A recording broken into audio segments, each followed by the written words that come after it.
I have good news. The Trump Republican tax cuts that passed 8 years ago are going to be made permanent.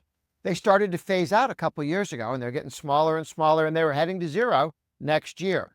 But the House Republicans and the House Senate leadership have all agreed they're going to, before July 4th, have a bill that the president can sign, a big, beautiful bill, the president calls it, that will make all of the tax cuts permanent. I don't mean out 10 years. I mean out into infinity. What does that mean? Everybody got a tax cut in their marginal tax rates. Every individual who pays the federal income tax got a cut in their rates. It got reduced. That will be permanent. There was a doubling of the per-child tax credit. That will be made permanent. The deduction, standard deduction for individuals and for families, that was doubled. That will be made permanent. Otherwise, it snaps back to zero. If the Trump tax cuts are not extended, taxes on Americans in the next 10 years go up by $5 trillion. That's what this fight is about. Do we go down the road that says no $5 trillion tax cut, not now, not 10 years from now, not 20 years from now, no, never, never $5 trillion every decade tax increase, or do we go forward and raise taxes $5 trillion over the next decade? That's what Congress will be voting on. Check and see how your senator or your congressman votes.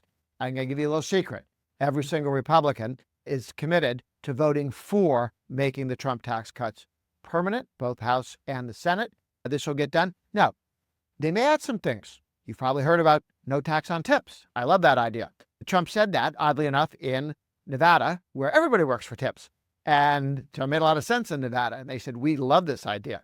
It's a great idea when you get a little extra money as a bartender or a waiter or waitress, any sort of job, a barber, an Uber driver, Lyft driver, you get a tip, no tax on the tip. Okay?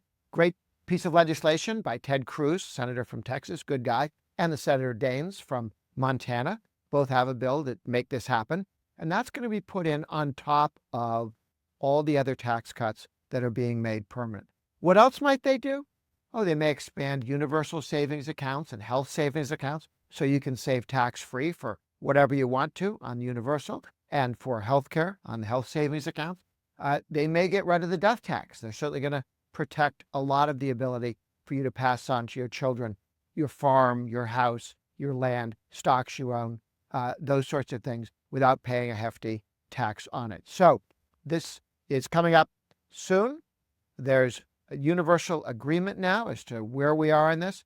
There will be no tax increases. There will be tax reductions beyond the tax cuts that passed way back when. What are we doing? When this passed in 2017, it wasn't until the end of 2017, okay? It took a year to pass those first tax cuts, which meant they didn't take effect until 2018. What happened? Did it work? Was it a good idea?